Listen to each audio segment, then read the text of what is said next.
Hello friends, దేవుని కృప వల్ల అయ్యగారు అమ్మగారు మీ అందరికీ దేవుని యొక్క విలువైన ప్రసంగములు స్వయంగా రాసినవి మీకు అందచేయాలని కోరుకుంటున్నాను.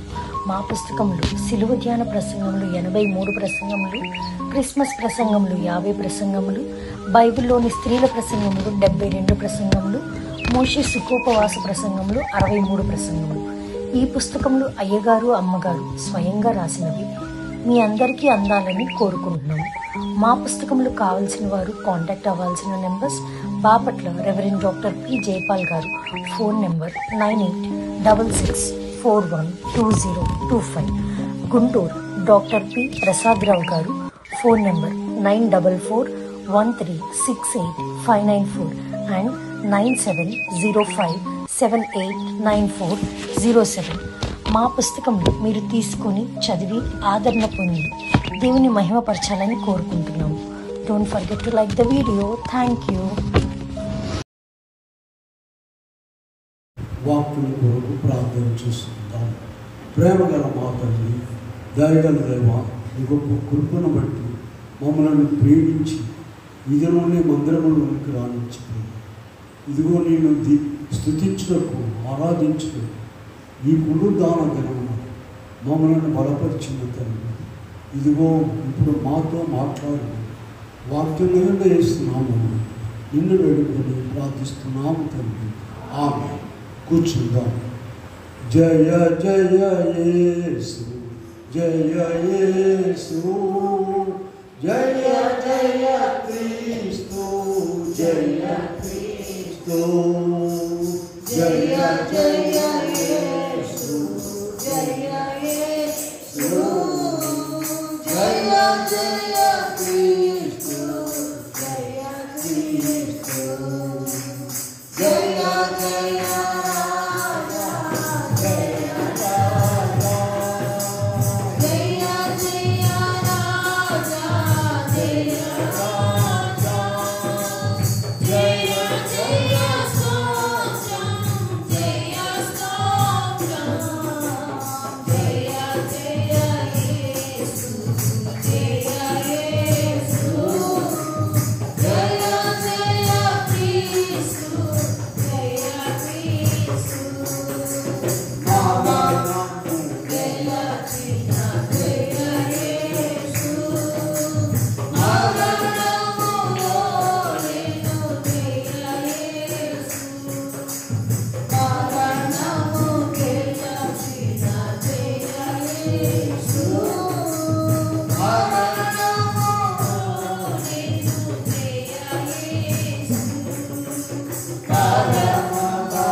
మత్తయి సువార్త 28వ అధ్యాయంలో 5-6 వచనాలు చదువుదాం. ఆ దూత ఆ స్త్రీలను చూచి మీరు భయపడకుడి, సిలువ వేయబడిన యేసు మీరు వెదకుచున్నారని నాకు తెలియదు. ఆయన ఇక్కడ లేడు. తాను చెప్పినట్టే ఆయన లేచి ఉన్నాడు. రండి, ప్రభువు పండుకొనిన స్థలము చూచి త్వరగా వెళ్ళి ఆయన మృతుల్లో నుండి లేచి ఉన్నాడని ఆయన శిష్యులకు తెలియజేయు. చాలు. ప్రియమైన దేవుని బిడ్డలారా, ప్రభు నామమున కృపా సమాధానం దేవుడు మీకెల్లరకు అనుగ్రహించును గాక. ఆమె. యేసుక్రీస్తు ప్రభు సర్వలోక సృష్టికర్త, సర్వలోకం వరకు ప్రాణం పెట్టినవాడు, సర్వలోకమును రక్షించే రక్షకుడైన యేసు ప్రభు శరీరధారిగా మానవుల రక్షణ కొరకు భూలోకానికి వచ్చి 33.5 సంవత్సరములు బోధించి అద్భుతములు చేసి ఆయన దేవుడని రుజువుపరుచుకున్నాడు. ఆయన చంపబడినాడు, సమాధి చేయబడినాడు. అందరూ చూచుచుండగా కల్వరి శిలువలో చిత్రవధ చేయబడ్డారు, చనిపోయారు. అందరు చూస్తుండగా సమాధి చేయబడ్డారు. అయితే ఆయన 3వ దినమున సమాధిని గెలిచి, మరణముని గెలిచి తిరిగి లేచారు. ప్రియమైన దేవుని బిడ్డలారా, మందిరంలో ఉన్న మనము ప్రభు ఎలాగో తీసుకొచ్చారు. జాగ్రత్తగా వాక్యం వినాలి. చాలామంది లోకంలో ఉన్నారు, కానీ వారందరి విషయంలో మరణమును జయించారని కానీ సమాధి జయించారని కానీ ఎవరి విషయంలో కూడా చెప్పడానికి లేదు. వాళ్ళ గ్రంథాలే చెప్పట్లేదు, వాళ్ళే చెప్పట్లేదు. కానీ ఈ భూలోకములో యేసుక్రీస్తు ప్రభు సమాధి ఒక్కటి మాత్రమే ఖాళీగా ఉన్నది. 2000 సంవత్సరాల క్రితం నుండి ఈనాటి వరకు కూడా వెళ్ళి అక్కడ ప్రజలు చూస్తూ ఉన్నారు. అయితే ఇక్కడ ఆయన దేవుడు కనుక గొప్ప కార్యాలు, ఈ విషయాలను ముందే చెప్పారండి. చూడండి, యెహెజ్కేలు గ్రంథంలో ఇందాక మనం ఒక మాట చదువుకున్నాము. 37వ అధ్యాయంలో 4 నుండి చూసినట్లయితే, ఎండిపోయిన ఎముకలతో ఎముకలారా ఆలకించుడి, సెలవిచ్చినదేమనగా చాలు. చూడండి, ఎండిపోయిన ఎముకలారా యెహోవా మాట ఎండిపోయి ఏంటండి ఇది? ఇటువంటి మాటలు ఎక్కడ ఏ గ్రంథంలో భూమి మీద దొరకవు. చనిపోయాడంటే చాప్టర్ ముగిసిపోయింది, తీసుకెళ్ళి అవతల పడేయండి, ఇక తర్వాత ఏవో సిద్ధాంతం. ఇక్కడ ప్రభువు ఎండిపోయిన ఎముకలతో మాట్లాడుతున్నాడు. ఎండిపోయిన ఎముకలారా, ఈ ఎముకలతో ఇట్లా యెహోవా మాట ఆలకించుడి, మీరు బ్రతుకుతారు. ఈ ఎండిపోయిన ఎముకలు ఎవరో 11వ వచనంలో చూడండి. 11వ అదే అధ్యాయంలో, ఇట్లా నేను నరపుత్రుడా ఎముకలు ఇశ్రాయేలీయులందరినీ సూచించుచున్నవి, మన ఎముకలు ఎండిపోయెను అని మనము పిల్లారా. ఇశ్రాయేలీయులు అంటే దేవుని ప్రజలు, మనము దేవుని ప్రజలు, మనము కూడా ఇశ్రాయేలీయుల్లో చేరాము. ఈ ఎండిన ఎముకలు ఎవరు? యెహెజ్కేలు గ్రంథం 37వ అధ్యాయంలో 11వ వచనంలో దేవుడు స్పష్టంగా చెప్తున్నారు. ఈ ఎముకలు ఎవరంట? ఇశ్రాయేలీయులందరినీ సూచించుతున్నవి. అయితే మనము ఇశ్రాయేలీయులం కాదు కదా అని అనుకోవచ్చు ఎవరైనా. అలా కాదని, మనలను కూడా దేవుడు క్రీస్తు ప్రభు ద్వారా రక్షించి ఆ ఇశ్రాయేలు జనాంగంలో మనలను కూడా చేర్చాడు. అది ఏర్పాటు జనాంగం. ఆ జనాంగంలో నుండి ప్రభు వచ్చాడు, సర్వలోక సృష్టికర్త. కనుక ఇదిగో మనము నాశనం అయిపోతుంది, మన ఆశ విఫలమైపోయింది అనుకుంటున్నారేమో. ఇదిగో ఈనాడు వాక్యం వినేటువంటి మనం ఎవరెవరైతే నిరాశలు, దిగులు, విచారము, చింత, అవిశ్వాసములు ఉన్నారేమో, మా ఆశ అయిపోయింది, ఇంకా మా పని అయిపోయింది అనుకుంటున్నారేమో, ప్రభు వారితో మాట్లాడుతున్నారు. ఏమని మాట్లాడుతున్నారు? మనం ఇందాక చదివాం చూడండి. ఎండిపోయిన ఈ ఎముకలు బ్రతుకగలవా అని ఆయన అడిగాడు. అప్పుడు ప్రభా నీకే తెలుసు.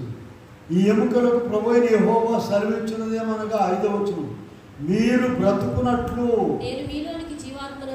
ప్రియులారా, ఈ మాట తిరిగి లేచినటువంటి ఆయన మాత్రమే చెప్పగలడండి. మరణమును జయించి తిరిగి లేచిన ఆయన మిగతా వాళ్ళ మరణం కూడా జయిస్తారు, నేను లేపుతానని చెప్పగలడు. కానీ అసలు ఆయన మరణమును తిరిగి జయించి లేవనటువంటి ఆయన ఇంకితరుల కొరకు ఏం చెప్తాడండి? చెప్పలేడు కదా. అది క్రీస్తు ప్రభువునకు ఒక్కరికి సాధ్యమైనటువంటి. చూడండి, ఇక్కడ ఒక మన కార్యక్రమం ఉన్నది. ఇక్కడ ఏంటంటే, క్రైస్తవ సంఘాల్లో చాలామంది కూడా వాడు తెలియక నిర్లక్ష్యం చేసినటువంటి విషయం. మనం చూడండి, ఇగో 20వ తారీఖున మనము ఏ పండుగ జరుపుకున్నాం? మనము ఈ నెల 20వ తారీఖున పునరుద్ధాన పండుగ జరుపుకున్నాం. జాగ్రత్తగా విన్నాం. ఇక్కడ ఒక టైం టేబుల్ ఉందండి వాక్య ప్రకారం. ఈ పునరుద్ధాన పండుగ తర్వాత, పునరుద్ధాన పండుగ అంటే ఏంటి? ప్రభు మరణమును జయించి తిరిగి లేచావు. లేచిన తర్వాత అపోస్తుల కార్యంలోకి వెళ్ళండి. అపోస్తుల కార్యముల గ్రంథము మనము 1వ అధ్యాయంలో 3వ వచనం చదవండి. 3వ వచనం. ఆయన శ్రమపడిన తర్వాత 40 దినముల వరకు వారికి అగపడుచు దేవుని రాజ్య విషయములను గురించి బోధించుచు అనేక ప్రమాణములను చూపి వారికి తాను సజీవునిగా కనబరుచుకొనెను. ప్రియులారా, ఆయన మరణము జయించి తిరిగి లేచిన తర్వాత వింటున్నారా? 40 దినాల వరకు వారికి కనబడుతూ మాట్లాడి వారు చాలా భయపడ్డారు. ఎందుకంటే ప్రపంచంలో ఎప్పుడు ఎన్నడూ జరిగినటువంటి పని కదా. చనిపోయిన ఆయన మామూలు చావు కాదు అది. అటువంటి ఆయన మళ్ళీ తిరిగి వచ్చి మన మధ్య నిలబడటం అంటే ఏంటిది? దెయ్యాలు ఉంటాయని తెలుసు, కానీ ఈయన మనిషిగానే మళ్ళీ మామూలుగా ఉన్నాడు. కనుక ఇటువంటి విశేషమైనటువంటి విషయాన్ని 40 దినాలు వారికి కనబడ్డారు. ఇప్పటి వరకు 2000 సంవత్సరాల క్రితం మాట్లాడి ఇప్పటి వరకు కూడా క్రైస్తవ సంఘాలు కొంతమంది ఆచరిస్తూ ఉన్నారు. ఈ 40 దినాల తర్వాత మనం చూసినట్లయితే అపోస్తుల కార్యం 1వ అధ్యాయం 4వ వచనం చూద్దాం. ఆయన వారిని కలుసుకొని ఆజ్ఞాపించారు, మీరు యెరూషలేములో నుండి వెళ్ళక నా వలన వినిన తండ్రి యొక్క వాగ్దానం కొరకు కనిపెట్టు. ప్రియులారా, ఇదిగో మనము 20వ తారీఖున మనము పునరుద్ధాన పండుగ జరుపుకున్నాం. అక్కడ నుండి 40 దినం లెక్క వేసినట్లయితే మనము 29వ తారీఖున ఆయన ఆరోహణ పండుగ ఉంటుంది. మేము మీకు కాకాని స్వస్థల క్యాలెండర్లు ఇచ్చాము, గుర్తుందా మీకు? ఆ క్యాలెండర్లోనే ఉంటుంది ఈ ప్రోగ్రాం ఉంటుంది. ఇది కాకాని వాళ్ళు కిరణ్ బాబాయ్ గారు వేసింది అనుకోబాకండి. ప్రపంచవ్యాప్తముగా క్రైస్తవ సంఘాలు అనుసరించేవి. అయితే మన దేశంలో దాదాపు ఒక 75% సంఘాలకు అసలు ఈ ప్రోగ్రాం తెలియదు, ఆరోహణ పండుగ తెలియదు, ఏదో అలాగే పోతూ ఉంటారు. చూడండి, మరణమును జయించి తిరిగి లేచిన తర్వాత ఎన్నాళ్ళు కనబడ్డాడు వరకు వాక్యంలో ఉన్న చెప్పండి. అపోస్తలుల 1:3 40 దినములు వారికి కనబడ్డారు. 40 దినముల తర్వాత 29వ తారీఖున మే నెల 29వ తారీఖున ఆరోహణ పండుగ జరుగుతుంది. ఆరోహణ పండుగ మన వాళ్ళ క్యాలెండర్లో ఉంటుంది. అంటే ఆయన ఆరోహణం అయ్యాడు 40 దినముల తర్వాత. ఆయన ఆరోహణం అయ్యాడని అపోస్తలుల కార్యంలో చూడండి, 1వ అధ్యాయంలోనే ఉన్నారు కదా. 9వ వచనంలో చూడండి. 9వ వచనం ఈ మాటలు చెప్పి వారు చూచుచుండగా ఆయన ఆరోహణమాయను. అప్పుడు వారి కన్నులకు కనబడకుండా ఒక మేఘము ఆయన్ని కొనిపోయింది. ఆయన ఆరోహణమయ్యారు. అలాగే లూకా సువార్తలు కూడా చూడండి. లూకా సువార్తలు కూడా చివరి అధ్యాయంలో చూడండి, అక్కడ 51 ఆశీర్వదించుచుండగా ఆయన వారిలో నుండి ప్రత్యేకింపబడి పరలోకమునకు ఆరోహణుడాయను. చూసారు అక్కడ 51వ వచనం. ఇలాగ ఆయన ఆరోహణమయ్యారు. ఆరోహణమైన తర్వాత వీళ్ళగా ఏం చెప్పారు ఇందాక 4వ వచనంలో, మీరు యెరూషలేము నుండి వెళ్ళక నా వలన వినినటువంటి తండ్రి వాగ్దానం కొరకు కనిపెట్టడం. అందువల్ల ఇప్పుడు మనము ఆరోహణ పండుగ ఎప్పుడు చెప్పండి? 29వ తారీఖు మే నెల. అప్పటికి 40 దినాలు. ఈ ఆరోహణ పండుగ అయిన వెంటనే మనకు పరిశుద్ధాత్మ కుమ్మరింపు కూటాలు జరుగుతాయి. 10 దినాలు. 10 దినాలండి. 8వ తారీఖున జూన్ నెల 8వ తారీఖు 10 దినాలు అయిపోతాయి. ఆ 8వ తారీఖున మనం పెంతెకోస్తు పండుగ జరుగుతుంది. ఇది ఒకరు ఏ బైబిల్ విషయాల్లో ఇంకొకరు చెప్పేది కాదండి. ఇది పూర్వకాలం సంఘాలు ఉన్నాయి.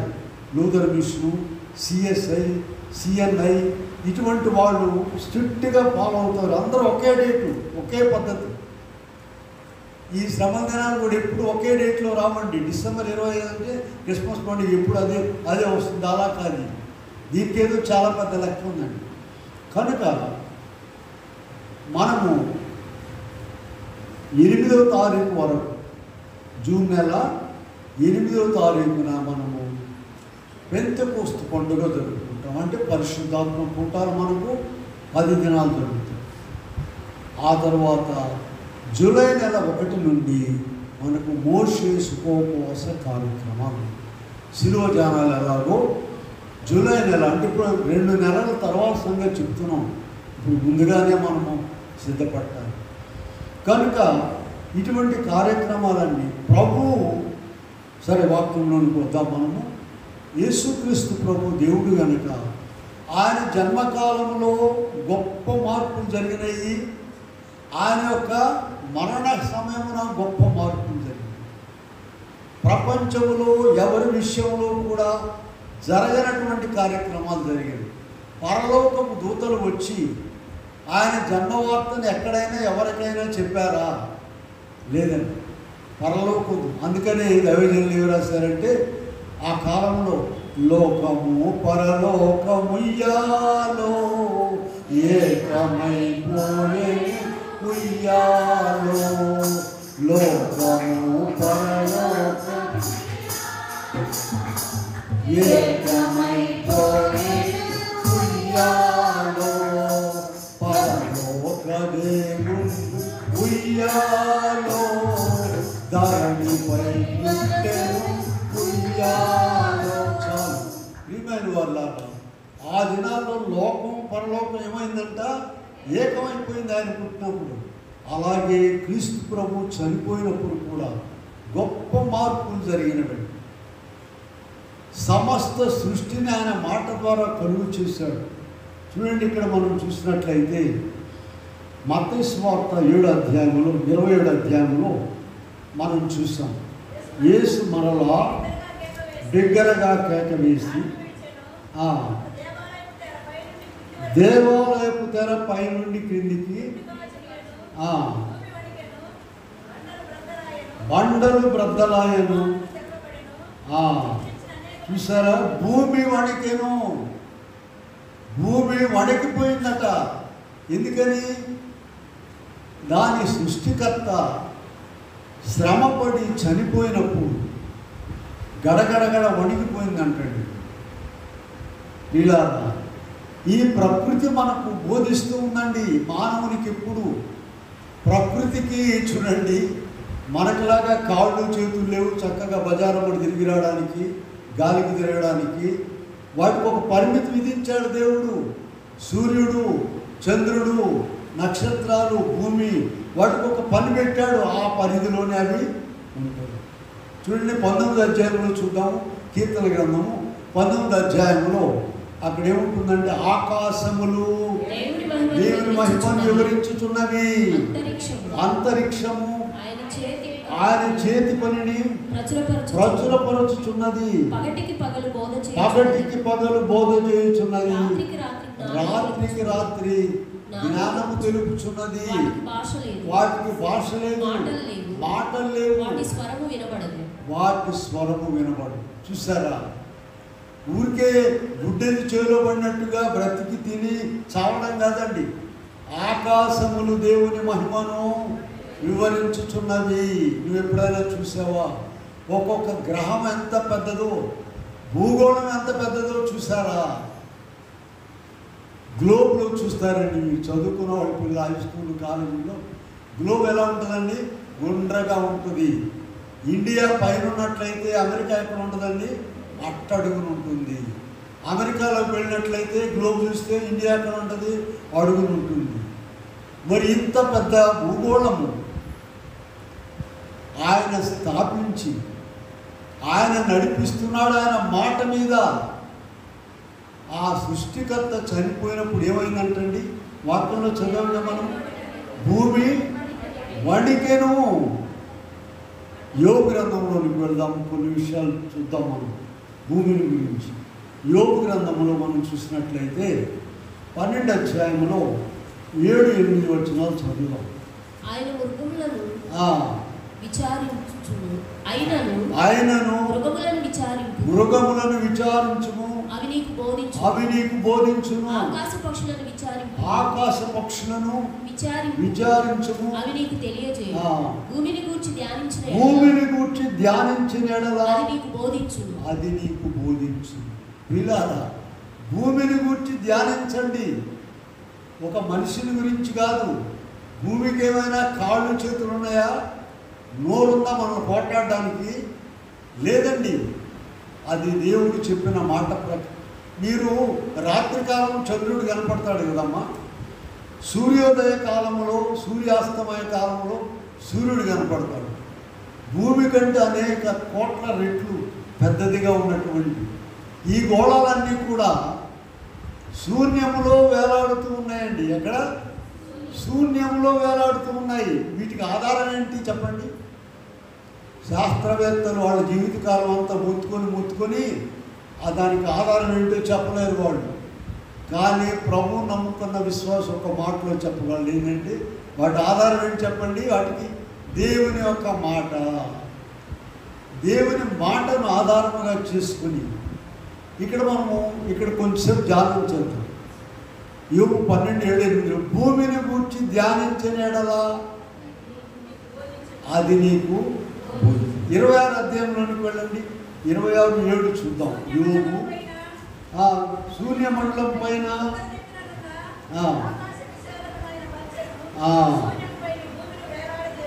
శూన్యమండలము పైన భూమిని వేలాడజేసాను. శూన్యము పైన భూమిని వేలాడజేసాను. వింటున్నారా? మనం నివసించే భూమి అండి మనకు బోధిస్తుంది. ఈ బోధ వినాలి, మనము బుద్ధి తెచ్చుకోవాలి. ఆయన మాట ప్రకారముగా అవి సంచరిస్తూ ఉన్నాయి. 38 చూద్దాం. 38లోనికి వెళదాం. 4 యోబు గ్రంథంలోనే 38:4 నేను భూమికి పునాదులు వేసినప్పుడు నీవెక్కడ ఉంటివి? వివేకము కలిగిన ఎడలా నీకు తెలిసిన 7వ వచనం చూద్దాం. ఉదయ నక్షత్రములు కూడి పాడినప్పుడు జయధ్వనులు చేసినప్పుడు మూలరాతిని వేసిన వాడు. చూడండి, అసలు అది శూన్యంలో వేలాడుతుంది. వీళ్ళందరూ ఎక్కడి నుంచి ఉన్నారు? వీళ్ళందరూ ఎక్కడున్నారు? జయధ్వనులు చేశారట దేవదూతలు. ఉదయ నక్షత్రములు ఏకంగా కూడిపాడి జయధ్వనులు చేశారట. వీళ్ళారా పునాది వేసిన వారు ఎవరు చెప్పండి? ఇదిగో మన దేవుడు, మన రక్షకుడు, మన క్రీస్తు ప్రభువు మాత్రమే భూమికి పునాది వేశారు. ఇంకా అదే అధ్యాయంలో ఇంకా కొన్ని విషయాలు చూపిస్తాను చూడండి. 8వ వచనం సముద్రము పొల్లిలాగా తలుపుల చేత దాన్ని మూసిన వాడెవడు. 11వ వచనం చూడండి. బైబిల్లో ఉన్న వారందరూ చూడాలి. నీవు ఇంతవరకే గాని దగ్గరకు రాకూడదని తరంగములకు అణపబడుననియు నేను చెప్పినప్పుడు నీవు ఉంటివా. చూడండి, ఒక సరిహద్దు పెట్టాడు దేవుడు. నీవు ఇంతవరకే గాని. యోబు గ్రంథము 38 అధ్యాయంలో మనము 11వ వచనం చదివాము. నీవు ఇంతవరకే కానీ మరి దగ్గరకు రాకూడదని. ఆయన మాట ప్రకారముగా సముద్రం అక్కడ ఆగిపోయింది. వీళ్ళారా మీరు చూసినట్లయితే భూగోళంలో 70% నీరండి, 30% మాత్రమే భూమి. అసలు ఆ 70% నీరు ఇటు వచ్చేసిందంటే భూమి ఏమి మిగలదు. కానీ దేవుడు ఏం చేశాడు? ఒక సరిహద్దు పెట్టాడు దానికి. ఇదిగో వాక్యంలో ఉన్నదే చెప్తున్నాం మనము 11వ వచనంలో. నీవు ఇంతవరకే కానీ రాకూడదని. వీళ్ళారా హాలెండ్లో ఏం చేశారంటే సముద్రాన్ని ఆక్రమించారు. ఎవడైనా ఒక స్థలం ఇంకొకటి ఆక్రమిస్తే ఊరుకుంటారండి? కోర్టుకి వెళ్ళో లేదో తగాదిగా తనుకొని మళ్ళీ సరి చేసుకుంటారు. వీళ్ళు చాలా కోట్లు ఖర్చు పెట్టి సముద్రాన్ని ఆక్రమిస్తే మళ్ళీ వెనక్కి వచ్చేసింది దాన్ని. సరే, నువ్వు డబ్బులు ఇచ్చినా ముందుకు రాదు, డబ్బులు ఇవ్వకపోయినా వెనకపోదు. దేవుడు చెప్పిన మాట ప్రకారముగా అది ఖచ్చితంగా దాని హద్దుల్లో నిలబడి ఉన్నది. వీళ్ళారా మన మాట ఏంటి? ఇక్కడ ఒక మాట చెప్పాము, భూమిని గూర్చి ధ్యానించిన ఎడలా అది నీకు బోధించును. యెషయా గ్రంథం 66:1 ఒక మాట ఉన్నది, మనకు తెలిసిన మాట. 66:1 ఆకాశము నా సింహాసనము, భూమి నా పాదపీఠము.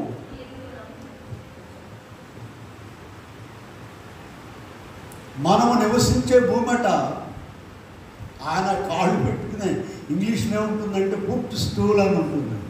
ఆయన కాళ్ళు పెట్టుకునేటువంటి స్థలం. ఆయన పాదముల దగ్గర మనం నివసించడానికి దేవుడు ఇట్టి గొప్ప ఏర్పాటు చేస్తున్నాడు. చూడండి, ఆమోస్ గ్రంథంలోకి ఒకసారి వెళ్దాము. 9వ అధ్యాయంలో 5-6 వచనాలు చూద్దాం. ఆమోస్ గ్రంథము 9:5-6 వచనాలు చూద్దాం. ఆయన భూమిని మొత్తగా అది కరిగిపోవును, అందులోని నివాసులందరూ ప్రలాపింతురు. చూసారా, నువ్వు కాళ్ళు పెట్టుకునే స్టూలు ఒక తల్లు ఎంత ఎట్టిపోతుందండి ఆ స్టూలు. ఇదిగో రేపు ఆయన ఆ సృష్టికర్త ఆ భూమిని మొత్తగా, ఆమోస్ గ్రంథం 9:5-6, అది కరిగిపోవును, అందులోని నివాసులందరూ ప్రలాపించారు. చూడండి, ఈ భూమి ఆ సృష్టికర్త భూమి కొరకు కాదు ఆయన వచ్చి చనిపోయింది. ఆయన వచ్చి చనిపోయింది నీ కొరకు, నా కొరకు. అటువంటి ఆ భూమి గడగడ వణికిపోతే నీలో ఏమైనా ఆ వణుకున్నదా? నీలో ఏమైనా చలనం ఉన్నదా? ఇదిగో అంత సృష్టికర్త చనిపోయిన వారిని లేపినటువంటి వాడు, ఎండిన ఎముకలను లేపుతానని చెప్పి లేపినటువంటి ఆయన చనిపోయినప్పుడు నీ కొరకు, నా కొరకు నీలో ఏమైనా వణుకు పుట్టిందా? భయం ఉన్నదా?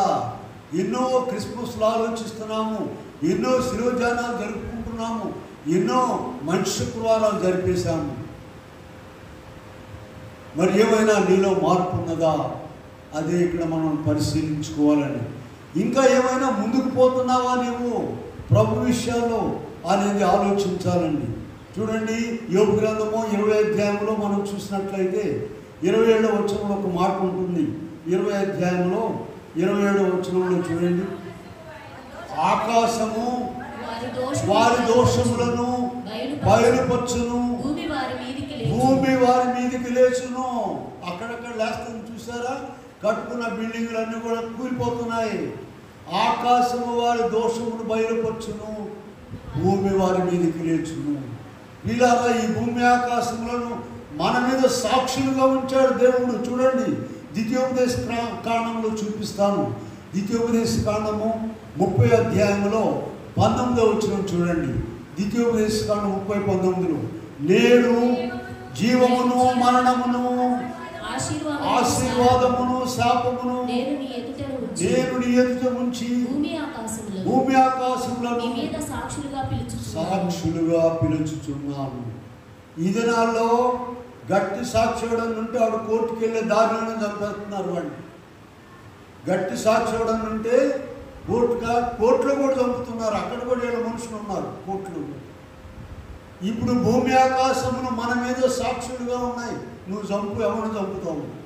వీళ్ళారా, భూమి ఆకాశం ఇందాక ఒక మాట చదివాము 20:27, ఆకాశము వారి దోషమును బయలుపరచును, భూమి వారి మీదకి లేచును. ఈ భూమి ఊరికనే ఉందనుకోబాకండి, నోరు వాయ లేకుండా ఉందనుకోబాకండి. మన మీద ఉన్నటువంటి పాపము, మన మీద శాపం అంతా కూడా భూమి మీదకి వచ్చేసిందండి. మానవుల యొక్క అతిక్రమం పెరిగిపోయి భూమి మీదకి వచ్చింది. భూమి ఇవాళ ఎలా అల్లాడిపోతుందో చూపిస్తాను చూడండి.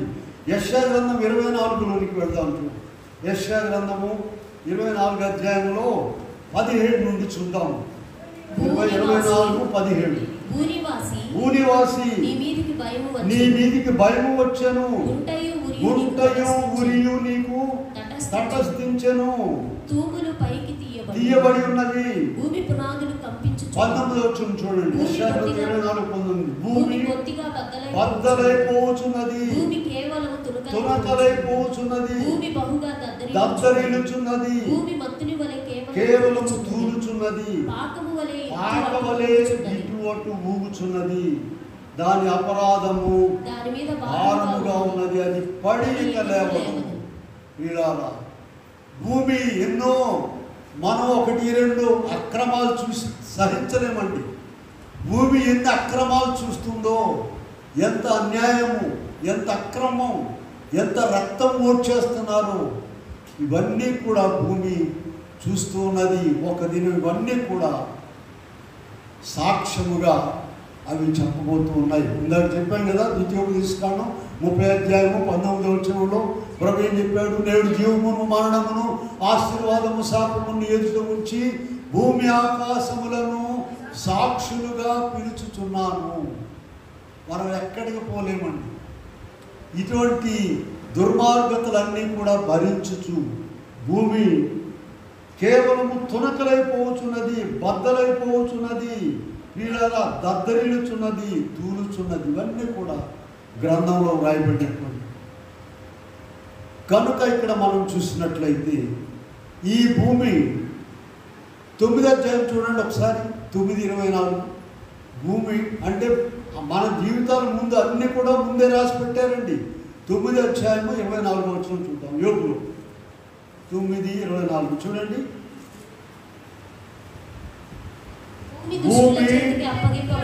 భూమి దుష్టుల చేతికి అప్పగింపబడి ఉన్నది. ఇవాళ పరిస్థితి ఏంటో చూడండి. భూమి ఎవరి చేతికి అప్పగింపబడి ఉందండి?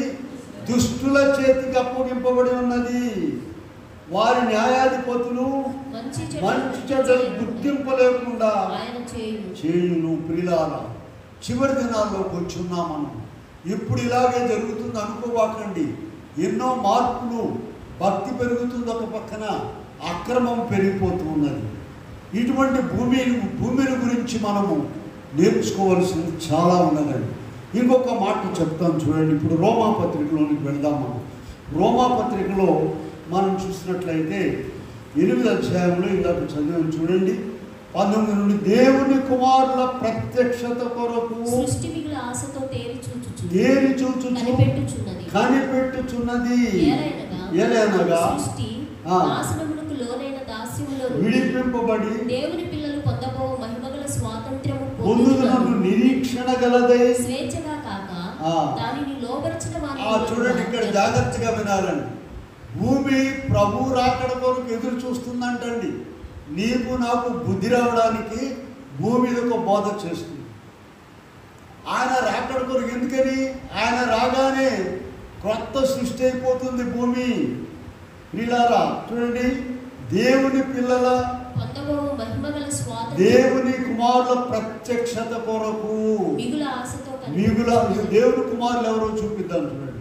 1 యోహాను పత్రిక 3వ అధ్యాయంలోనికి వెళదాం చూడండి. 3:1 నుండి చూడండి. మనము దేవుని పిల్లలమని తండ్రి మనకెట్టి ప్రేమ చూడుడి, దేవుని పిల్లలమే. ఆయన ప్రత్యక్షమైనప్పుడు ఆయనను ఉన్నట్టుగానే ఆయనను చూతుము కనుక ఆయనను పోలి ఉందుమని ఎరుగుదుము. 2వ వచనం చివరండి. 1 యోహాను 2వ వచనం చివరి. ఆయన మధ్యాకాశంలోనికి వచ్చినప్పుడు అప్పుడు దేవుని పిల్లలు ఎవరో ఎగిరి వెళతారు. అప్పుడు ఈ భూమికి విడుదల వచ్చేస్తుంది. క్రొత్త భూమి, క్రొత్త ఆకాశము మనం చూస్తాం కదండి. ఇప్పుడు 1 తెస్సలోనికే రాసిన పత్రిక 4వ అధ్యాయము 16వ వచనం ఏముంటుందంటే, ఆర్భాటముతోనూ ప్రధాన దూత శబ్దంతోనూ ప్రభు పరలోకం నుండి దిగవచ్చును, క్రీస్తునందు మృతులైన వారు ఆ మీదట. కనుక ప్రియులారా, అందరు కాదండి, చచ్చిపోయిన వాళ్ళు అందరు లేస్తారు అనుకోబాకండి. ఎవరైతే ఆయన కుమారులు, ఆయన కుమార్తెలు వారు లేస్తారు. వారి కొరకు భూమి ఎదురు చూస్తుంది. ఇప్పుడు అందరు దేవుని కుమారులే. చూడండి, ఒక ఆయనకి 4 పిల్లలు ఉన్నారు. ఒక ఆయన 10 దప్పుతాడు, ఒక ఆయన 3 దప్పుతాడు, ఒక ఆయన గొప్ప ఇంజనీర్ అయిపోతాడు. అందరూ కూడా ఎవరి పిల్లలు? ఇదిగో లోకంలో ఉన్న మనుషులందరూ కూడా దేవుని పిల్లలే. అయితే ఇప్పుడు అందరు చెడిపోయారు. కొందరే. ఆ కుమారులు ఎప్పుడు బయటకు వస్తారంటే ప్రభు మధ్యాకాశంలోనికి వచ్చినప్పుడు వస్తారు. వారి కొరకు ఈ భూమి ఎదురు చూస్తున్నది. చూడండి, ఇప్పుడు మళ్ళా మనము రోమాపత్రిక 8వ అధ్యాయంలోకి వెళ్దాం ఒకసారి. ఇక్కడ మనం చూసినట్లయితే, ఏలైనగా సృష్టి నాశనములోనైనా విడిపింపబడి మహిమగల స్వాస్థ్యమును నిరీక్షణ గలదై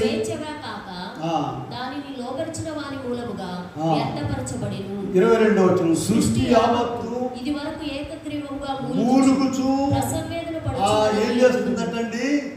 సృష్టి యావత్తు మూలుగుచు ప్రసవ వేదన పడుచున్నది ఎందుకో తెలుసా? క్రొత్త ఆకాశము క్రొత్త భూమి కొరకు. చూడండి, పేతురు పత్రికలోనే పెడదాం చూడండి ఒకసారి. అన్ని వాక్యంలో ఉన్న భాగాలేనండి. రెండో పేతురు పత్రికలో మనం చూసినట్లయితే అక్కడ చూడండి 3వ అధ్యాయంలో 10వ వచనం చూద్దాం. అయితే ప్రభు దినము దొంగవచ్చినట్లు వచ్చును. ఆ దినమున ఆకాశములు మహాధ్వనితో గతించిపోవును, పంచభూతములు మిక్కటమైన ఎండలతో భూమియు దాని మీద వృక్షములు కాలిపోవును. ఇవన్నీ ఇట్లు లైవైపోవునవి గనుక ఆకాశములు రగులుకొని లైవైపోవునట్టు పంచభూతములు మహావేండముతో కరిగిపోవునట్టు దేవుని దినపు రాకడ కొరకు కనిపెట్టుచు దాన్ని ఆశతో అపేక్షించుచు మీరు పరిశుద్ధమైన ప్రవర్తనతో భక్తితోను ఎంతో శ్రద్ధగల వారై ఉండవలెను. ఇప్పుడు 13వ వచనం చూసుకోండి అందరూ. అయినను మనం ఆయన వాగ్దానమును బట్టి క్రొత్త భూమి కొరకు క్రొత్త ఆకాశము కొరకు ప్రియులారా, భూమి ఇందాక ఏం చదివాము? యెషయా 24లో బద్దలైపోతున్నది, దద్దరిల్లిపోతున్నది, పడిపోతున్నది అని చెప్పాము. ఇది ఎప్పుడు ఈ దరిద్రం వదిలించుకుందామా? క్రొత్త భూమి క్రొత్త ఆకాశం ఎప్పుడు వస్తుందా? దాని కొరకట ఇందాక 8వ అధ్యాయంలో చదివాము రోమాపత్రికలో, ప్రసవ వేదన పడుచు ఉన్నది. నీవు నేను కూడా మహిమ శరీరము ధరించబోతున్నాము. ఈ రోగాలు రొప్పులు తింటే ఒక రోగము చనిపోతాం, ఒక రోగం అక్కడ నొప్పి ఎక్కడ నొప్పి అయ్యా చివరికి ఆ చాపము ఇవి కాదండి. అక్కడ మహిమ శరీరము ధరించబోతున్నాము. దాని కొరకు నీవు ప్రసవేదన పడుతున్నావా? భూమి క్రొత్త భూమి కొరకు క్రొత్త ఆకాశం కొరకు చాలా చోట్ల ఉందండి ఈ విషయాలు. మీకు ఓపుకున్నట్లయితే యెషయా గ్రంథంలోనికి వెళ్ళండి. యెషయా గ్రంథము 65:17 చూడండి. 65:17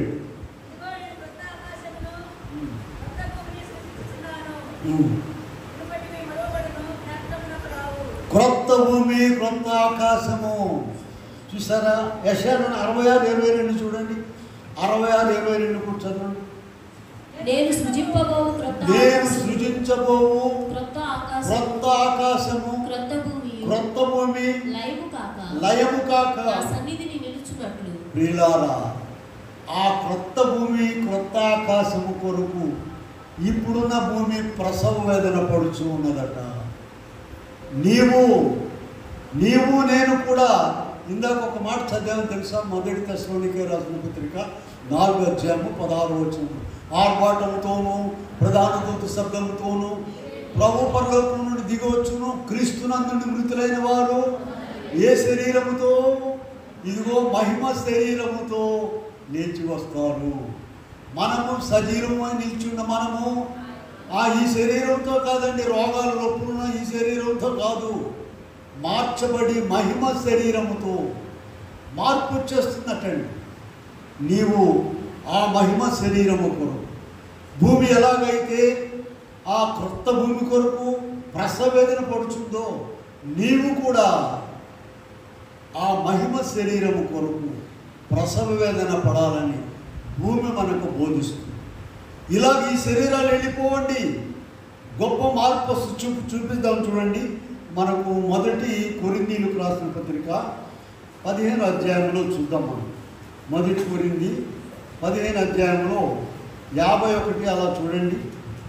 15వ అధ్యాయంలో మీకు ఒక మర్మము తెలుపుచున్నాను, మనమందరము నిద్రించము కానీ నిమిషములో ఒక రెప్పపాటును మార్పు పొందుదుము. మృతులు అక్షయులుగా లేకపోవడం. దయచేసి గమనించండి, ఇక్కడ భూమి ప్రసవేదన పడుతుందట. రోమా 8వ అధ్యాయంలో చూపించాము. దేనికి? క్రొత్త భూమి కొరకు. ఈ పనికిమాలిన భూమి, అసలు ఈ భూమికి పనికిమాలినతనం ఎందుకు వచ్చిందండి? మనుషుల వలన క్రొత్త భూమిలో ఇంకా ఏమి ఇబ్బంది ఉండదు. అలాగే మనము కూడా రేపు ప్రభువుతో మధ్యాకాశంలోనికి మహిమ శరీరంతో వెళ్ళినప్పుడు ఇంక ఇటువంటివి ఏమి కూడా ఉండవు. కనుక మనము ఆ మహిమ శరీరము కొరకు కనిపెట్టాలి. భూమి ఎలాగైతే ప్రసవేదనతో ప్రార్థన చేస్తుందో మనము కూడా అలాగూ మరొకసారి రోమాపత్రికలోనికి వెళ్ళండి, చూద్దాం. 8వ అధ్యాయంలో ఒకసారి వెళ్దాం. అక్కడ చాలా మంచి విషయాలు ఉన్నాయి, గుర్తుంచుకోండి. 23వ వచనంలో ఆత్మ యొక్క ప్రథమ ఫలము నొందిన మనము కూడా అనగా మన దేహము యొక్క విమోచనము కొరకు కనిపెట్టుచు మనలో మనము మూలుగుచున్నాము. దేనికి మూలుగుచున్నాము? ఈ లోకంలో ఎల్లకాలం ఉందామని మూలుగుచున్నామా? మంచి ఇల్లు కడదామని? మంచిదే, నువ్వు కట్టక్కర్లేదండి, దేవుడే ఇస్తాడు. నీకు ఓపుకుండాలి. నీకేం కావాలని తెలుసు. చాలాసార్లు చెప్పుకున్నాము. చిన్న పిల్లోడు ఉన్నాడు అనుకోండి, వాడికి ఏమేం చేస్తారా? మన్ని ఆ నిక్కరే నువ్వే వేసుకో అంటారు. నిక్కర వాడే నిక్కర పాడు చేస్తాడు. కడుక్కో, లేకపోతే ఆడు పడేసుకో, నీళ్ళు పోసుకో, లేకపోతే పాలు ఇచ్చుకో, లేకపోతే ఏదైనా అన్నీ వాడు అడగడు. అలాగే ప్రతి మానవునికి కూడా దేవుడు అన్నీ ఇస్తున్నాడు. అడిగిన అడగకపోయినా నీవు ఆరాటం. 127 అధ్యాయంలోకి వెళ్ళండి. 127:1 చదవండి. యెహోవా ఇల్లు కట్టించని ఎడల మీరు వేకువనే లేచి చాలా రాత్రి అయిన తర్వాత పండుకొనుచు కష్టార్జితమైన ఆహారం తినుచు వ్యర్థమే. తన ప్రియులు ప్రియులారా, తన ప్రియుల వరుసలోనికి నీవు రావాలంటే ప్రతిదినం ఆయన సన్నిధిలో మొరపెట్టుకోవాలి. ఇదిగో భూమి మనకు బోధిస్తూ ఉన్నది. ఏం చేస్తుందట? ఇక్కడ మనం చూసినట్లయితే మనము 22వ వచనంలో రోమా 8:2 సృష్టి యావత్తు ఇది వరకు ఏకగ్రీవముగా మూలుగుచు ప్రసవేదన పడుచున్నదని. ఎందుకు మూలుగుచు ప్రసవేదన పడుతుంది? క్రొత్త భూమి కొరకు. మనము కూడా మన విషయం కూడా ఇక్కడ రాశారు 23వ వచనంలో. ఆత్మ యొక్క ప్రథమ ఫలం పొందిన మనము కూడా దత్తపుత్రత్వము కొరకు అనగా కనిపెట్టుచు మనము కూడా నాయన నాకు మహిమ శరీరం దయచేయండి. దేవదాసయ్య గారు అయితే మనం అక్కడికి వెళ్ళిన తర్వాత కాదండి, ఇక్కడే ఇస్తాడని చెప్పారు. పడండి. అక్షయ దేహము దాల్చితి నీవు ఆనందముందు మీ అక్షయ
నీవు ఆనందం ముందువి.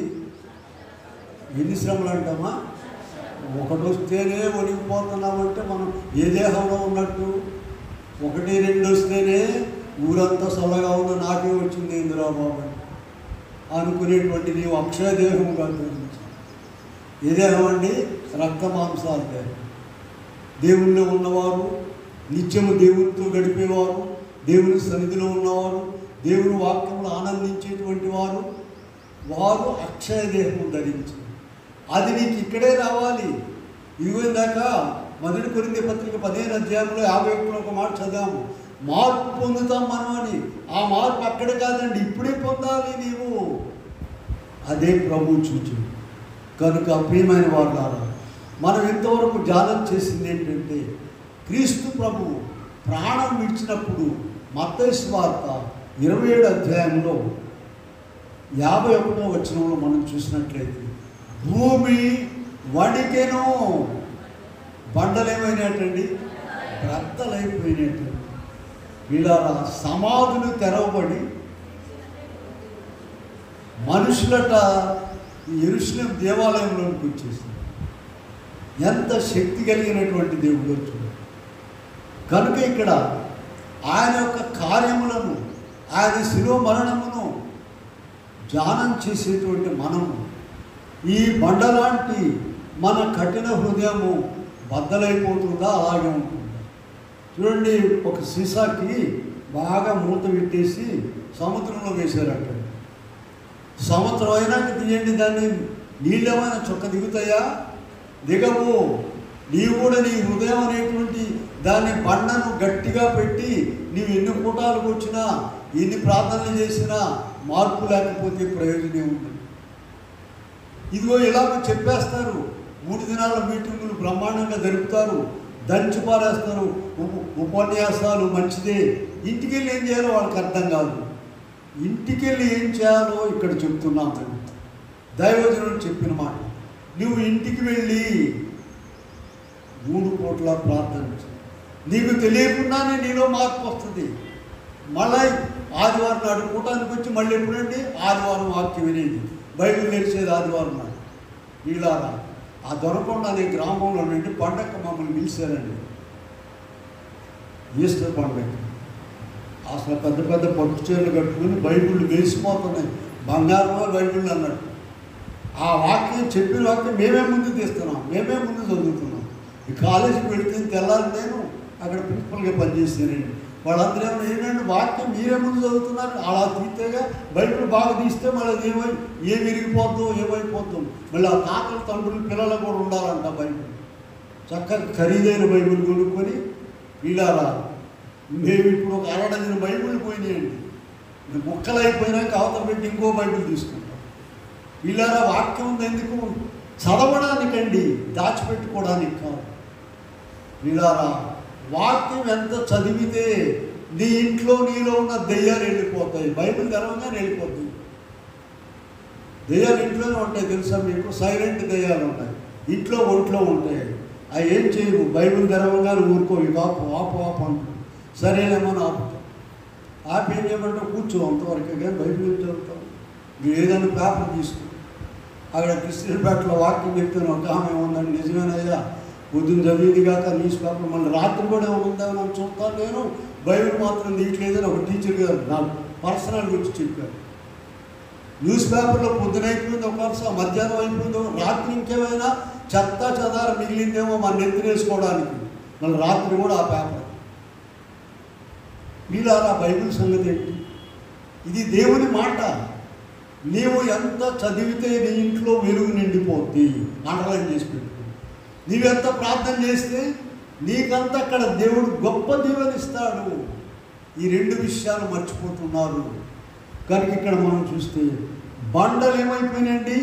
బ్రద్దలైపోయినాయి. యెషయా గ్రంథం 46లోకి వెళ్దాం చూడండి. ఆయన మనల్ని ప్రేమించి మన బండలు బ్రద్దలు కాకపోయినా ఆయనే సహాయం చేస్తున్నాడు. 46:12-13 చూడండి ఒకసారి. కఠిన హృదయులై నీతికి దూరంగా ఉన్నవాళ్ళారా నా మాట ఆలకించుడి. నా నీతి దగ్గరకు దూరముగా లేదు. ప్రియులారా, ఆయన నీతిని మన దగ్గరకు రప్పిస్తూ ఉన్నాడట. చూడండి, క్రొత్త నిబంధనలో 66 పుస్తకాలు దేవుడు మహత్కార్యాలండి. అద్భుతం. ఒక్కొక్క మాట ₹1,00,00,000 విలువైన మాట అండి. నీ చేతిలో ఉన్న బైబిల్ లోకంలో ఎవరికి లేని భాగ్యం ఇచ్చాడు. పాత నిబంధనలు ఇవి లేవండి. రాహాబ్ అనేటువంటి వేశ్య ఉన్నదండి. ఆమె చూడండి, అది కూడా చూద్దాం. యెహోషువ గ్రంథము 2వ అధ్యాయంలో 10-11 వచనాలు చూద్దాం. దేవుని ప్రజలకు మేము వినినప్పుడు మా గుండెలు కరిగిపోయాయి. హృదయాలు దేవుని ప్రజలకు చేసినటువంటి పనులను బట్టి ఆమె ఏం చెప్తుంది? మా గుండెలు కరిగిపోయినాయి. మీ దేవుడైన యెహోవా పైన ఆకాశమందును భూమి అందును దేవుడే. మీ ఎదుట ఎట్టి మనుషులకు కూడా చూడండి అన్ని భద్రపరుచుకుంటూ ఉంటుంది. ఆమె దగ్గరకు వచ్చి పూటకూళ్ళు నడిపిస్తూ ఉంటుందండి. ప్రయాణికులు యాత్రికులు వచ్చిపోయే మాటలు రాత్రి కూడా పడుకునేటప్పుడు మాట్లాడుకుంటారు. అయ్యా ఎర్ర సముద్రం పాయం చేశాడు. ఆ మాటలన్నీ భద్రపరుచుకో. అదే బైబిల్ ఆమెకి. మానవులు ఇప్పుడు దుష్టత్వంలో పెరిగిపోయారని, నీతికి దూరం అయిపోయారని ఆయనే 66 పుస్తకాలు రాసి మన చేతికి ఇచ్చాడు. అయినా కూడా దూరం పోతున్నాడు. ఆనాడు పాత నిబంధనలో మరి ఆమెకు రాహాబుకు బైబిలే ఉందండి. ఆ మాటలే బైబిలు. వీళ్ళారా అటువంటి దేవుని ప్రజలకు జరిగించిన కార్యాలు చూసి ఆ గుండెలు కరిగిపోయినాయట. దేవుడు ఇప్పుడు వచ్చి మాట్లాడుతున్నాడు మనతో. ఆయన మాట్లాడుతున్నాడు. చూడండి, హెబ్రీ పత్రికలోనికి వెళ్ళండి, చూద్దాం. 1వ అధ్యాయంలో చూడండి, 1:1 చూద్దాం. హెబ్రీ పత్రిక. పూర్వకాలమందు నానా సమయములలో ప్రవక్తల ద్వారా మన పితరులతో మాట్లాడిన దేవుడు ఈ దినముల అంతమందు కుమారుని ద్వారా మనతో మాట్లాడాను. వీళ్ళారా మనతో మాట్లాడుతున్నాడు కుమారుని ద్వారా. యోహాను సువార్త 1:1 చూడండి. ఆదియందు వాక్యము ఉండెను, వాక్యము దేవుని యొద్ద ఉండెను, వాక్యము దేవుడై ఉండెను. వీళ్ళారా ఆ వాక్యం ఇప్పుడు దీంట్లో కూడా మనము ప్రకటనలో కూడా ఒక వాక్యం చూపిద్దాం. చూడండి, ప్రకటన గ్రంథంలో మనం చూసినట్లయితే 19:13 చూద్దాం. 19:13 మరియు దేవుని వాక్యమను నామము ఆయనకు పెట్టబడి ఉన్నది. ఆయన పేరేంటమ్మా? దేవుని వాక్యము. ఇదిగో ఇదే క్రీస్తు ప్రభు. ఈ వాక్యము చాలా విలువైనదండి పిల్లారా. వాక్యము చదివి పండితులయ్యారండి. వాక్యము చదివి ఇంగ్లీష్ నేర్చుకున్నారు పిల్లారా. ప్రపంచ దేశాలన్నీ తిరిగారు వాక్యం ద్వారానే. నీవు కూడా, నేను చాలామంది యవనస్తులకు అదే చెప్తాను. అయ్యా నీకు చాలా ఆలోచనలు ఉన్నాయి, ఆశలు ఉన్నాయి, మంచిదే. బాగా వాక్యం చదువుకో, ప్రార్థన చేసుకో. నీకు తెలియకుండానే ప్రభు ఒక వాక్యం ఉంది కదండి, ఎఫెసీ పత్రికలో 3వ అధ్యాయంలో, అడుగు వాటికంటేను ఊహించు వాటికంటేను. అది లేకుండా మనం ఎంత పోరాడినా ప్రయోజనం. కనుక చూడండి, ఇక్కడ బండలు బ్రద్దలైపోయినాయట. అనేక మంది చనిపోయిన వారు తిరిగి లేచారట. వీళ్ళారా ఒకసారి మరలా మనం యెహెజ్కేలు గ్రంథము 37వ అధ్యాయం 11వ వచనంలోనికి వెళ్దాం. అందరూ కూడా బైబిల్ తీసుకుంటారు. అప్పుడు ఆయన నాతో ఇట్లని, నరపుత్రుడా, ఈ ఎముకలు ఇశ్రాయేలీయులందరినీ సూచించుతున్నవి. వారు మన ఎముకలు ఎండిపోయెను, మన ఆశ విఫలమాయను, మనము నాశనం అయిపోతుంది అని అనుకొనుచున్నారు. వీళ్ళారా అదే అధ్యాయంలో చూడండి, మీరున్న సమాధులను నేను తెరచెదను. ఎంత గొప్ప మాట చూడండి. 37వ అధ్యాయంలో 13 నుంచి చూసుకోండి. నా ప్రియులారా, నేను మీరున్న సమాధులను తెరచెదను, సమాధుల్లో నుండి మిమ్మల్ని బయటికి రప్పింపగా దేశంలోనికి తోడుకొని వచ్చేదను. నా ప్రజలారా, నేను సమాధులను తెరచి సమాధుల్లో నుండి మిమ్మల్ని బయటికి రప్పించగా నేను యెహోవానని మీరు తెలుసుకుందురు. మీరు బ్రతుకున్నట్లు నా ఆత్మను మీలో ఉంచి. వీళ్ళారా ఇక్కడ మనం 13-14 చూద్దాం. 37వ అధ్యాయంలో 13వ వచనం 14.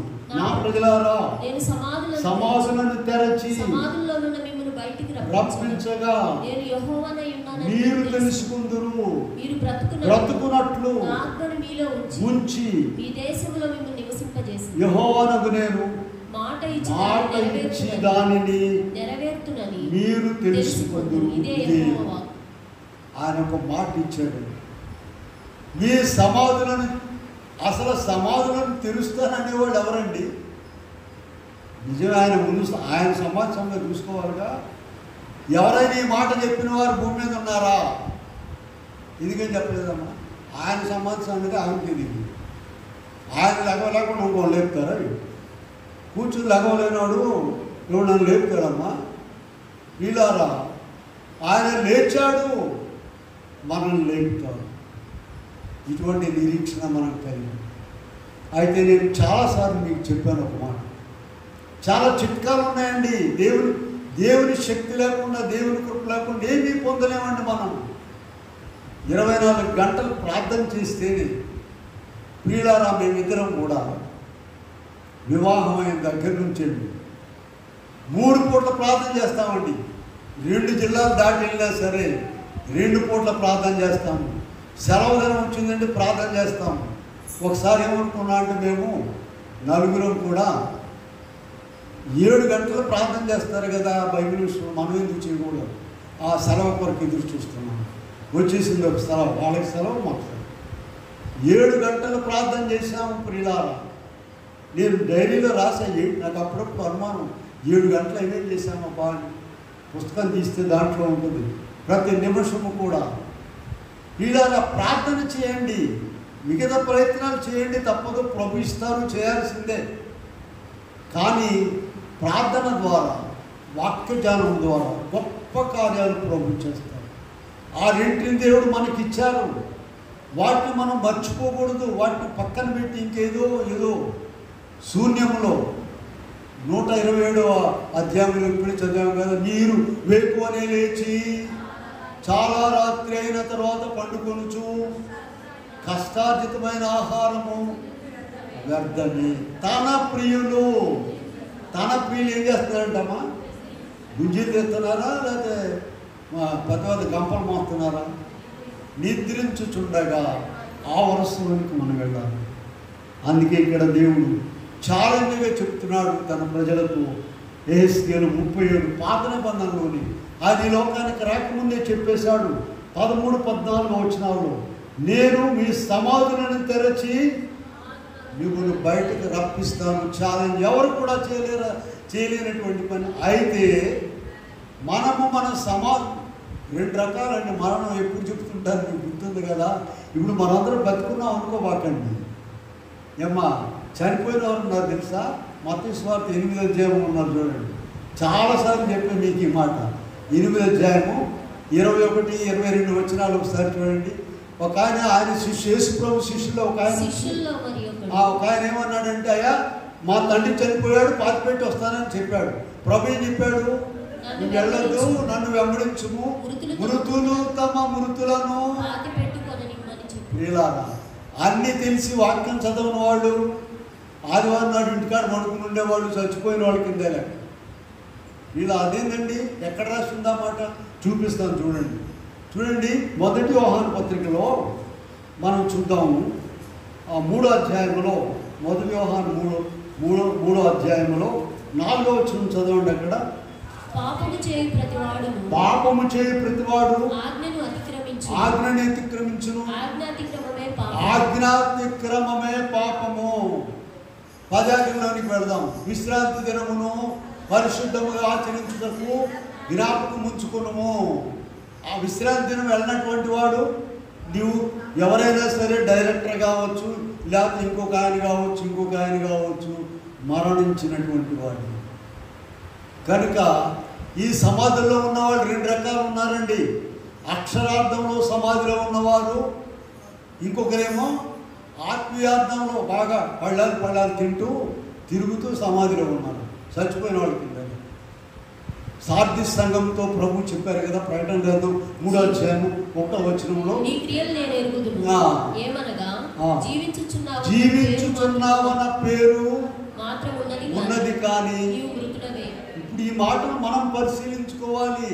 ఇక్కడికి వచ్చి కూర్చున్నప్పుడు కూడా నేను చూస్తున్నా, మాకు అలవాట్లండి క్లాస్ రూమ్లో ఎవడెవడు పాట వింటున్నాడా. నేను మొత్తం 7 కాలేజీలు దిగానండి. గవర్నమెంట్ కాలేజ్ కదా, మనకు రికమెండేషన్ ఇదన్నీ తోట ఎక్కడికైతే అక్కడికి వెళ్ళేవాడు. చూడండి, చూస్తాము, పెద్ద వాళ్ళు ఉంటారన్నమాట. మనకన్నీ ఎత్తోళ్ళు 10 మార్లు తప్పినోడు కూడా 10th గవర్నమెంట్ కాలేజీలో ఇవ్వాలి చదవడానికి, వేరే అట్లా ఇవ్వాలి. కానీ అట్లాంటి వాళ్ళు ఉంటారండి. నేను వెళ్ళిన తర్వాత చేసే పని ప్రార్థన ద్వారానే ప్రభు ఎవడెవడు అల్లారి చేసేవాడు వాడికి 2 ప్రశ్నలు వేసి వాడు చచ్చిపోయినట్టు పడుకుని ఉంటాడు. నేనేం చెప్పాను, నిర్వయాన్ని ఇచ్చాను. ఆడికి ఏమొచ్చి అసలు ఉదయం వస్తాడు అటెండ్ చేసుకో.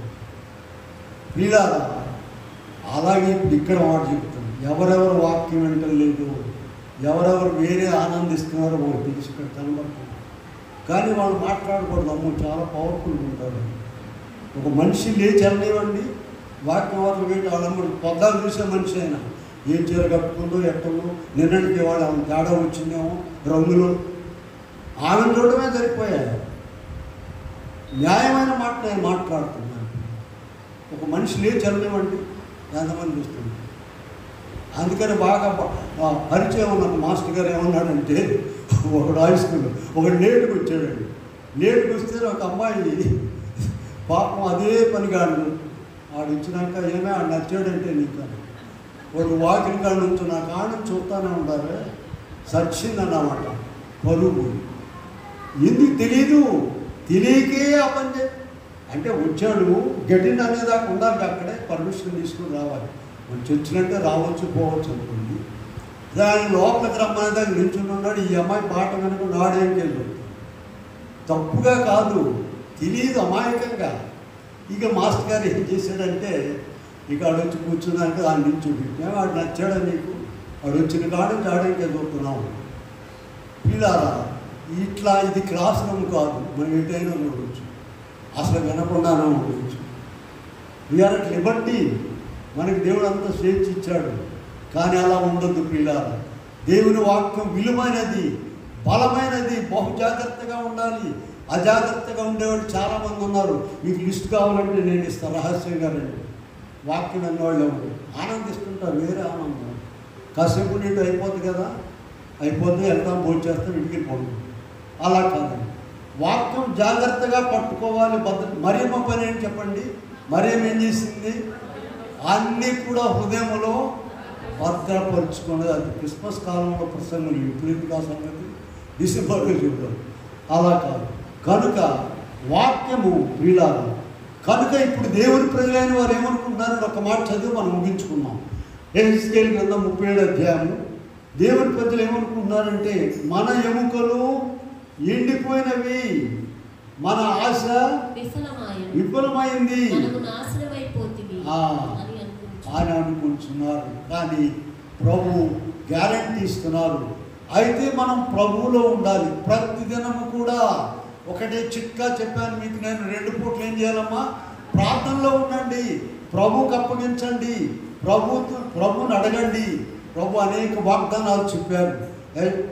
యోహాను సువార్త 6వ అధ్యాయం 47వ వచనంలో ఏం చెప్పారంటే, నా యొద్దకు వచ్చు వానిని ఎంత మాత్రమును బయటకు త్రోసివేయను.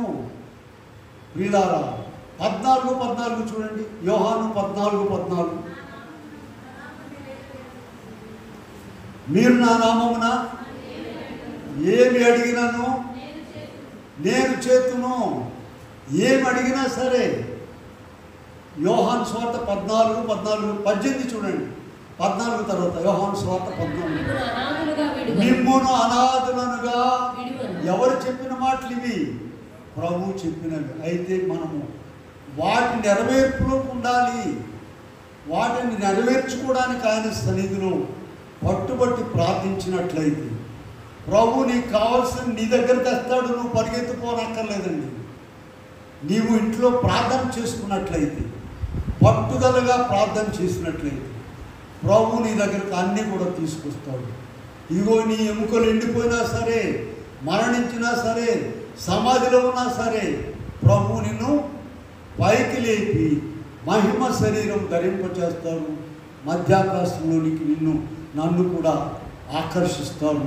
అట్టి కృపదేవుడు మనకెల్లరికీ అనుగ్రహించునుగాక. ఆమె. చిన్న ప్రార్థన చేద్దాము. ప్రేమగల మా తండ్రి దైవం, నాన్న నీవు ఏర్పరచుకునేటువంటి నీ బిడ్డలకు 66 పుస్తకాలు గ్రంథమును నాన్న నీ మహిమగల మాటను వ్రాయించి పెట్టి ప్రభా నీవే పోషిస్తూ ఉన్నావు. వాక్యహారంతో పోషిస్తున్నావు.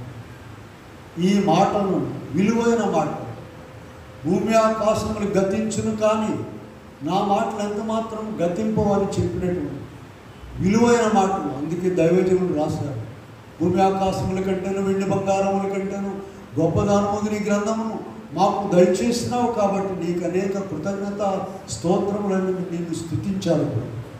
అట్టి విలువైన గ్రంథం ఉంటుంది. నిత్యము ధ్యానించి ప్రార్థించి నీ పాదములు చెంది మాకు కావాల్సిన అన్నిటిని పొందే కృప దయచేయమని నీ మందిరంలో చేరున్న ప్రతి బిడ్డను దీవించుమని దీవెనకర్తనేస్తున్నామమ్మా నిన్ను వేడుకొని ప్రార్థిస్తున్నాము. ఆమె కూర్చుందాము.